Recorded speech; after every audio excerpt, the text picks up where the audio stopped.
இந்த ஸ்பெஷல் டெட்டுங்கிற பேர் நடத்தினா திருப்பி யாராச்சும் ஒருத்தர் வழக்கு யாராச்சும் ஸ்டேன்னு போனால் திருப்பி இவங்களுக்கு எதிர்காலம் கேள்விக்குறி ஆகிடக்கூடாது. எல்லாத்தையும் நம்ம அனலைஸ் பண்ண வேண்டிய ஒரு சூழல் தான் இருக்கணும். ஏற்கனவே ஆசிரியர்கள் தகுதி தேர்வு எழுத வேண்டும் என்று உச்சநீதிமன்றம் வழங்கிய தீர்ப்புக்கு எதிராக மறு ஆய்வு மனுவை தமிழக பள்ளிக்கல்வித்துறை தாக்கல் செய்ய தீர்மானித்துள்ளது.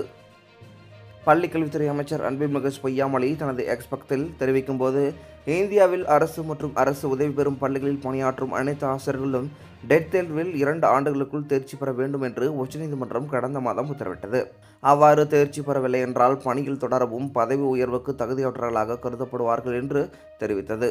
தமிழகத்தில் ஆயிரக்கணக்கான ஆசிரியர்கள் அவர்களுடைய நியமனத்தின் போது நடைமுறையில் இருந்த சட்டங்களும் விதிகளும் நடைமுறைகளும் பின்பற்றப்பட்டே பணியமர்த்தப்பட்டனர். பல ஆண்டுகள் கழித்து புதிய தகுதி நிர்ணயம் செய்து கட்டாய ஓய்வு என்னும் அச்சுறுத்தலை அளிப்பது நியாயமற்றதும் நிலைத்தன்மையற்றதாகும். இந்த தீர்ப்பு நடைமுறைக்கு வந்தால் பெருமளவிலான கட்டாய ஓய்வுகள் ஏற்பட்டு தமிழ்நாடு முழுவதும் பள்ளிகளில் கடுமையான ஆசிரியர் பற்றாக்குறை உருவாகும். இதன் விளைவாக லட்சக்கணக்கான மாணவர்களின் கல்வியும் பாதிக்கப்படும். இதனை கருத்தில் கொண்டு உச்சநீதிமன்றத்தில் தமிழ்நாடு அரசு மறுசீராய்வு மனுவை தாக்கல் செய்ய உள்ளது. பின்வரும் முக்கிய காரணங்களின் அடிப்படையில் இந்த மனு தாக்கல் செய்யப்பட உள்ளது. 2009ஆம் ஆண்டு குழந்தைகளுக்கான இலவச மற்றும் கட்டாய கல்வி உரிமைச் சட்டம் பிரிவு 23 படியான குறைந்தபட்ச தகுதிகள் புதிய நியமனங்களுக்கு மட்டுமே பொருந்துகிறது.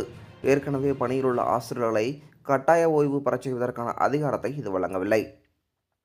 23 ஆகஸ்ட் 2010 NCTE வெளியிட்ட அறிவிப்பு முதலில் டெட் அறிமுகப்படுத்தியது.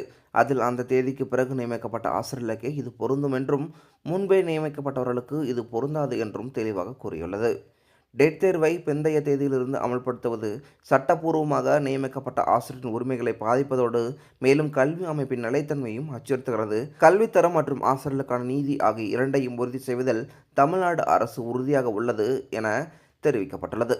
இதுபோன்று மேலும் முக்கியமான செய்திகளை தெரிஞ்சுக்கணும் அப்படின்னா நம்ம சேனலை சப்ஸ்கிரைப் பண்ணிட்டு தொடர்ந்து நம்ம சேனலில் இணைந்திருங்க. மீண்டும் அடுத்த தொடரில் சந்திக்கலாம். நன்றி.